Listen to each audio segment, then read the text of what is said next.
It's 24,818. So that's the first rate coming through, 24,800 very quickly.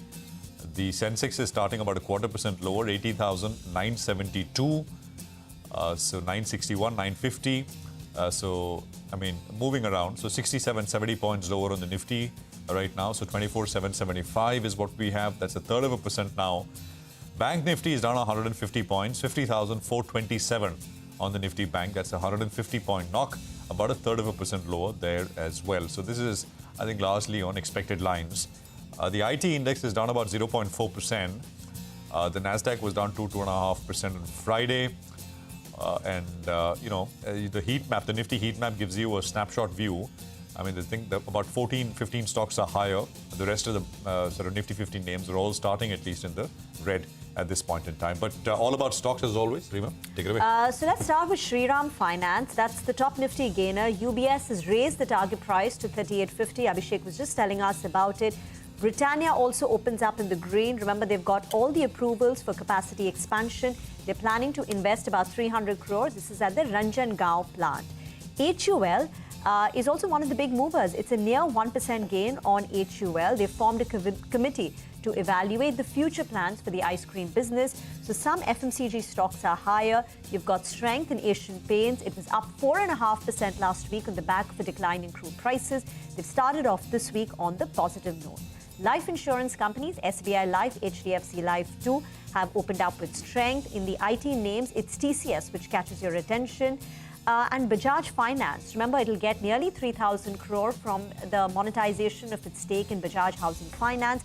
So there is a green tick on Bajaj Finance on Monday morning. On the way down, power stocks are seeing some profit booking. So NTPC, Power Grid under pressure. Metals are on the back foot. Maybe the decline in global, just a global outlook, the sell-off, the risk-off that we're seeing in global markets is putting pressure on Tata Steel, Hindalco this morning. ONGC too is coming under a bit of pressure. So ONGC is down nearly 1.5%. For banks, it's Axis Bank is a bit subdued in trade. We'll pull up some of the other private sector financials to see how they've opened up. HDFC Bank is flat. ICICI Bank a little bit of a downtick. All right, let's look at the mid-cap end of things as well. There are nearly twice as many stocks declining as against the number of stocks which are advancing on the National Stock Exchange right now. The mid-cap index actually is faring much worse than the frontliners. At least at the open, the mid-cap index down almost 0.6%. So that's something we most definitely keep an eye out on. What's actually leading the losses from the F&O space, we have Granules, which is down about 3.5%. Remember, Ekta did tell us about the US FDA issuing 6 observations for their Gagillapur facility in Hyderabad. The other one which is losing is also Lupin. Again, here too, the company may not be able to realize the full potential of its kidney drug, Jynarque. And this contributed, as per analysts, almost 30% to their FY26 EPS. So there's a bit of a downside risk out there. Nippon Life India is down as well. Though a couple of these life insurers are doing well this morning. So HDFC Life is up about 0.7%. SBI Life is up around 0.8% as well. So Nippon is the only one which is an outlier with a cut of almost 1%. The FMCG stocks, they're by and large doing extremely well. Marico is up around 8%. Colgate is up around 1%. Dabur itself up around 1.5% as well, as is United Spirits up about 1%. One stock which really stands out on the way up is SP Apparel. Remember, we had the management join us earlier today speaking about a possibility of a 20% growth and nearly 20% of their production coming in from Sri Lanka in the near future, along with some uptick coming in from Bangladesh as well. So all these factors doing well. Seems like Metro Brands too, the large trade, has been absorbed. The stock up around 3%. So a lot of stocks in focus, though more declining than the number of stocks which are advanced. Oh, no, clearly. So it's about 3:1 in favor of declines. So that's the first look at the breadth of the market. It's skewed in favor of what is down right now. Prestige Estates has got tremendous volumes. It's coming up as the second largest volume-led loser. It's down about 3%. Stock actually had a bit of a sharp up move recently. You had Granules, I think we mentioned, with a 3.5% cut. I was talking about Ola Electric earlier with Prakash. Ola is down about 3%. That lock-in opens up today. I mean, essentially, not all those shares are going to be sold, but you've got, I think about 4% of the equity that is free for trade now with the lock-in ending. Godfrey Phillips, we mentioned, 4% lower. There is Tile Bazaar, which is the recent listing, which is down about 3% right now. Moripun Labs is down about 3%. SJVN is down about 3%. Hindustan Copper is coming up with a 3% cut.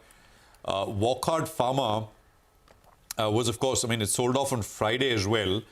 There was, of course, there was a press conference by the opposition, and the stock actually has come off from the recent highs of about 1100 to about 989 in 2 sessions. So that's a 4.5-5% cut. VST Industries is down about 6%. I think we were mentioning a block deal which has happened on VST earlier, we'll put that up, but that's a large, sharp cut coming through.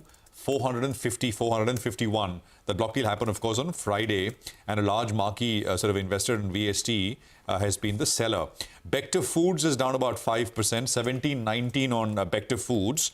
Raymond is down about 3% or so as well. Again, I mean, Raymond has also moved up very, very sharply.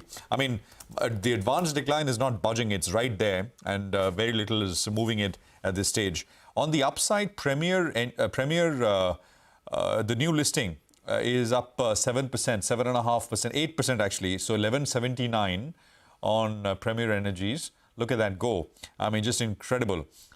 We have Deep Industries, which is coming up with a 13% pop, 450 on it. Very large volumes, and that's why we're sort of talking about this one. And there's an order win for Deep Industries. It's about 1,400 crore plus. So it's a large one. So it's reacting. JM Financial is up about 2.5%, 127. Mankind is showing some action. Mankind is up about 3.5%. I mean, stocks largely, it's come off the lows, but it's not done very much. They made that large acquisition. Keytex is up about 2%. I mean, small name. And Minda Corp, but volumes start to dry up if you go down the list. So this is broadly what's going on. I'll be very interested to see what happens to the sugar stocks because, it's around September, the sugar season, so sugar year starts between September, October, and Balrampur Chini has taken off. And typically, sugar stocks move in tandem. So Dhampur Sugar down about 2% right now, Balrampur Chini up around 1.7%.